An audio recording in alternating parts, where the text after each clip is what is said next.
Saya sampaikan kepada saudara Joko Widodo. Saudara Joko Widodo, puas sekarang saudara melihat anak bangsa, warga negara Anda hari ini dijemput secara paksa. Apakah Anda cukup puas dengan peristiwa hari ini? Atau Anda justru kurang puas, ingin Roy Suryo dan kawan-kawan ini ditahan semuanya? Wahai kubu Jokowi, termul-termul, puas kalian mendengar kabar penangkapan ini? Ini hukum yang kalian pamerkan sebagai penegakan keadilan. Lalu mereka berkata kalau tidak ditahan nanti katanya akan hadir di TV ini, TV itu. Hadir di TV itu hak konstitusional dan menghargai undangan televisi. Dan yang disampaikan itu adalah pendapat, bukan mengulangi perbuatan.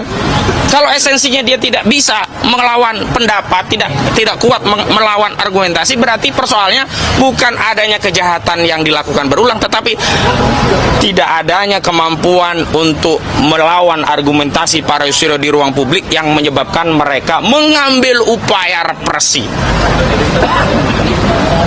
Jadi saya mau katakan nanti kalau kasus ini ditahan, saya sampaikan kepada seluruh rakyat, saudara Joko Widodo keliling itu dengan membawa noktah. Karena apa?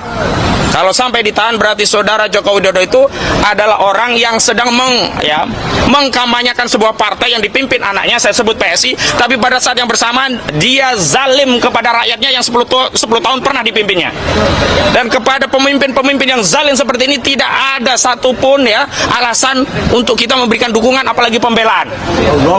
Jadi sekali lagi, karena saudara Joko Widodo sudah sampai pada tahapan ini, bismillahirrahmanirrahim, kami nyatakan perang terbuka secara hukum melawan saudara Joko Widodo. Allahu Akbar. Siap. Bubarkan termul. Ya, silakan kalau ada pertanyaan sebelum kami mendampingi ke dalam. Allahu Akbar. Cukup, terima kasih kepada media. Kan sebelumnya itu soal P21 itu suratnya belum ada ya, sampai sekarang itu udah ada belum? Ya, sampai hari ini memang belum ada pemberitahuan tentang berkas P21 yang itu yang berulang kali kami persoalkan, dan kami husnuzonnya bahwa nanti ketika ada panggilan polisi itulah konfirmasi bahwa berkas P21 dipanggil lengkap diserahkan kepada jaksa. Tapi yang dilakukan tidak melakukan pemanggilan, justru main tangkap-tangkapan saja nih. Udah kayak mafia saja di polisi, main tangkap-tangkapan saja. Sudah tidak punya malu lagi penegak hukum di negara ini ya. Masyarakat sudah mengontrol semuanya tapi tidak punya malu semuanya. Tapi semua ini tidak bisa kita salahkan kepada aparat penegak hukum yakni polisi. Tapi sekali lagi ini semua gara-gara saudara Joko Widodo yang 10 tahun merusak institusi Polri yang kita cintai.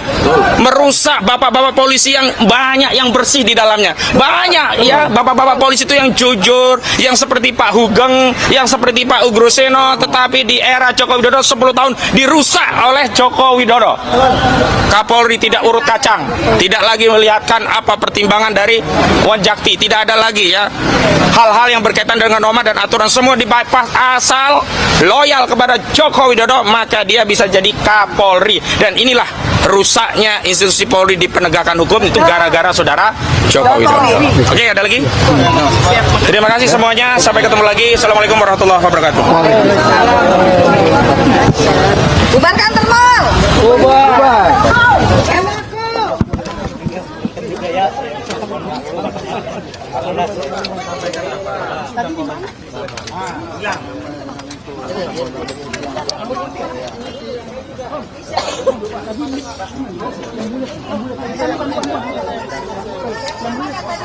Oh, ini bapak-bapak nanti bapak di sini ya.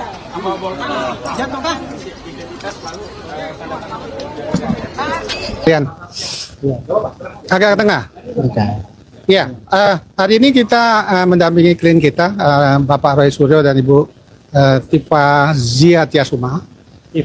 Tifa Zia Tiasuma, ya, karena memang hari ini kita tanggal 19 Juni 2026 kita sebenarnya dikagetkan juga ada kejadian di negeri ini, orang yang selama ini melakukan proses hukum begitu baiknya ya, dalam arti begitu ditersangkakan tiap minggu diminta untuk wajib lapor, selalu datang untuk wajib lapor dan tidak pernah mangkir.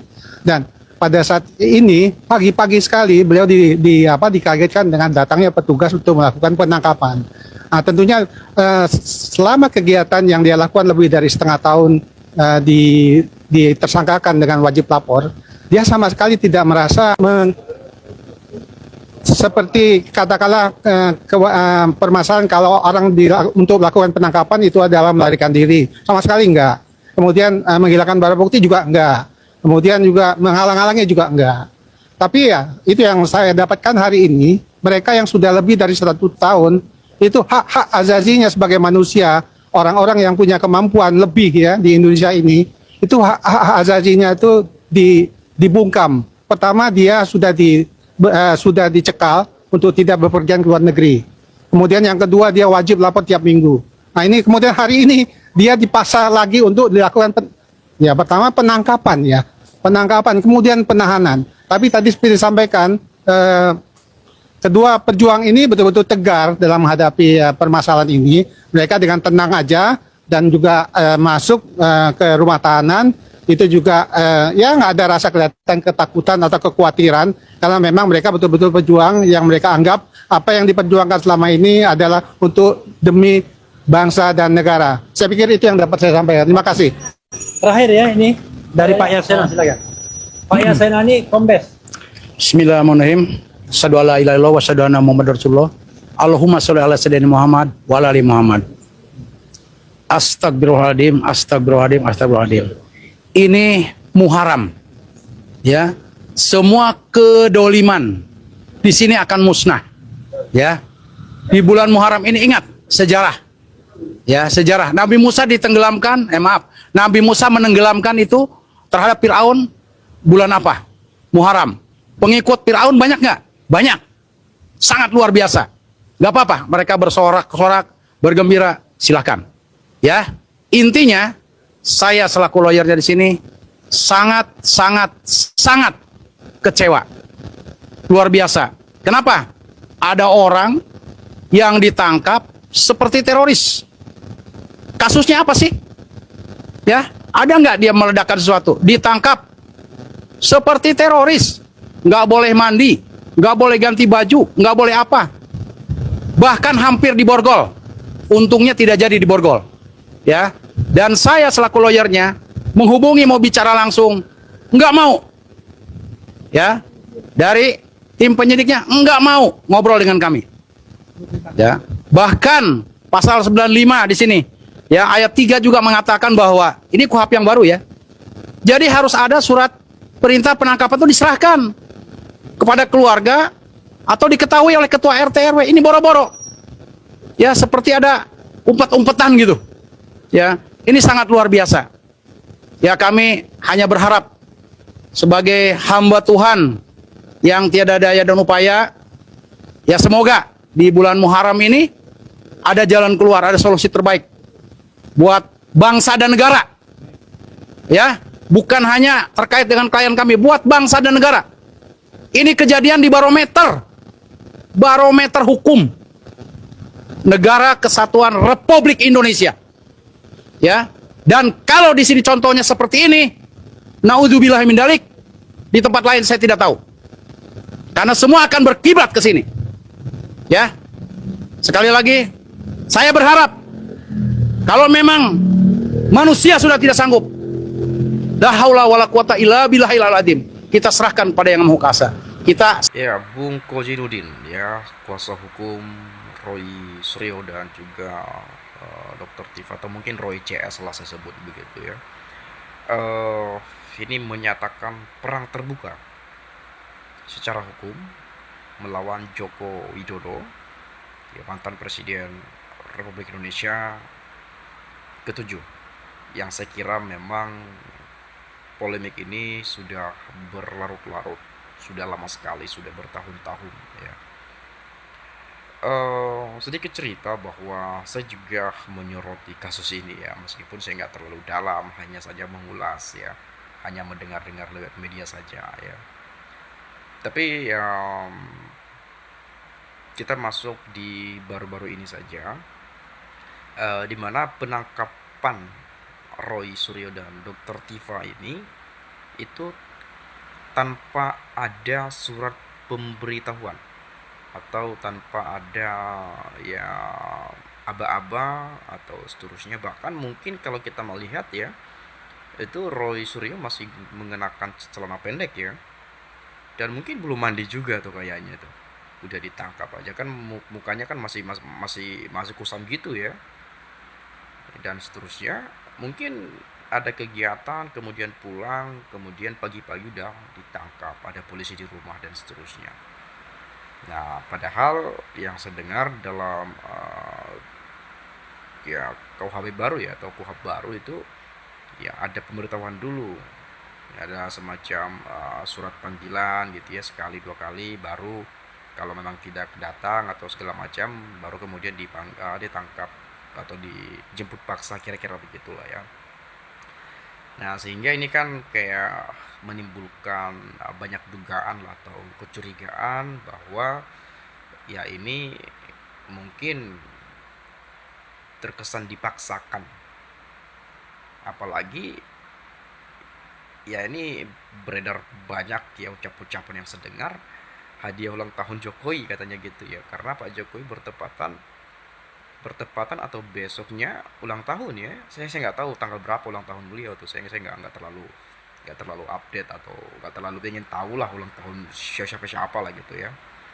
Nah, kemudian itu tidak ada pemberitahuan, jadi terkesan dipaksakan. Ya, terlepas apa kecurigaan atau dugaan lainnya, saya nggak terlalu urusin itulah. Nah, artinya maksud saya di sini bahwa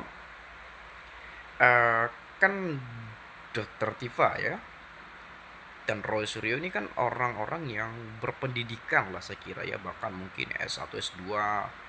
Bahkan Dr. Tifa ini di hari itu mau berangkat ya untuk ujian disertasi S3-nya tuh kalau saya nggak salah ya. Kemudian langsung dijemput tuh, tapi ya tetap juga lanjut kayaknya ujiannya, tapi dalam pengawalan yang ketat. Artinya ya sama saja, ya nggak akan konsentrasi juga kan begitu. Nah, tetapi memang alangkah baiknya kan dipanggil terlebih dahulu. Kalau memang nggak datang ya oke, layangkan surat kedua, misalnya pemberitahuan kedua. Kalau nggak datang baru dijemput paksa. Artinya kalau sampai tidak datang, artinya kan sudah kayak gimana gitu ya. Nah, itu mungkin kalau ditangkap atau dijemput paksa kayaknya nggak akan ada persoalan, karena memang ya sudah ada pemberitahuan dua kali kan begitu. Nah, dan dengar-dengar katanya belum ada P21 yang diterbitkan gitu. Memang berkas perkaranya sudah lengkap, katanya sudah dilimpahkan, tetapi surat resmi dari kejaksaan atau kejati ya, JPU-nya gitu ya, belum ada katanya begitu. Atau mungkin dalam pikiran saya barangkali penangkapan itu dilakukan agar Roy Suryo dan Dr. Tifa melihat bahwa berkas perkaranya dilimpahkan ke kejaksaan atau memang disetujui kejaksaan. Saya nggak tahu lah, saya belum update teman-teman. Mungkin besok kita akan coba update ya. Nah, jadi ini kalau saya melihat banyak kecurigaan atau dugaan bahwa ini memang sudah menjadi skenario Jokowi. Kan biasa tuh terbol katanya gitu ya. Apalagi Pak Jokowi ini memang ya punya power juga lah gitu ya, karena mantan presiden. Nah, jadi ya wajar saja bila mana dugaan-dugaan atau kecurigaan-kecurigaan dan seterusnya ya arahnya ya ini pesanan, kira-kira begitu, atau terkesan dipaksakan dan seterusnya. Nah, tapi menurut saya walaupun dilakukan penangkapan itu meskipun dinilai telah menyalahi aturan misalnya, belum tentu juga ini akan menjadi tahanan sampai sampai seterusnya kan begitu. Kan harus bersidang dulu kan begitu ya. Nah, nanti di sidang jaksa ya, jaksa penuntut umum dan seterusnya kan itu nanti yang akan memutuskan ini status ijazahnya asli atau palsu. Nah, kalau seandainya diputuskan asli, maka Pak Jokowi menang dalam kasus ini. Tetapi kalau diputuskan ijazah itu palsu atau memang tidak sah, maka Rosro dan Dr. Tifa menang. Nah, pertanyaannya bagaimana, di mana nanti mau ditaruh kemana muka aparat penegak hukum ini nantinya? sudah mentersangkakan, sudah menangkap, bahkan dinilai secara menyalahi aturan dan seterusnya, bagaimana nantinya? Kan begitu. Nah, menurut logika saya, alangkah baiknya ijazah itu diputuskan dulu statusnya, asli atau palsu. Karena masalah primernya adalah ijazah. Asli atau palsu kan kira-kira itu yang menjadi persoalannya kan, bukan soal yang lain-lain. Ini kan soal ijazah asli atau palsu. Nah, ini diputuskan dulu nih ijazahnya asli oleh jaksa penuntut umum misalnya kan. Ini kan katanya akan bersidang kan begitu. Nah, kalau asli baru salah. Nah, tetapi kemudian pasal-pasal apa saja yang kemudian yang memang betul-betul murni dikenakan kepada Roy dan Tifa dan seterusnya kan begitu. Karena kan diduga atau sering disebut ini ada penyelundupan pasal, ada ini ada itu, dan macam-macam lah begitu ya. Nah, memang kita hargai proses penegakan hukum itu. Ya, saya juga nggak ada kepentingan siapapun, saya nggak kenal orang-orang ini kan begitu. Tentu kita sebagai masyarakat Indonesia melihat kasus ini, menyoroti, dan kemudian memberi tanggapan. Kalau tanggapan saya sih, menurut saya ya nggak perlu dipenjara lah, nggak perlu ditahan lah, ya mungkin ini menjadi kesadarannya nanti kemudian, meskipun ya kita ketahui lah penyesalan selalu datang terlambat, tetapi ya Pak Jokowi kita tahu lah orangnya berlapang dada ya, mungkin akan memberikan maaf kalau memang tidak ditahan, ya mereka bisa mengaku kesalahan atau segala macamnya. Karena bagaimanapun ini kan aset bangsa kita juga kan, ini kan orang-orang yang berpendidikan kan begitu ya. Saya kira mungkin itu sajalah ya, kalau saya salah saya minta maaf. Itu saja, terima kasih, salam dan sampai jumpa.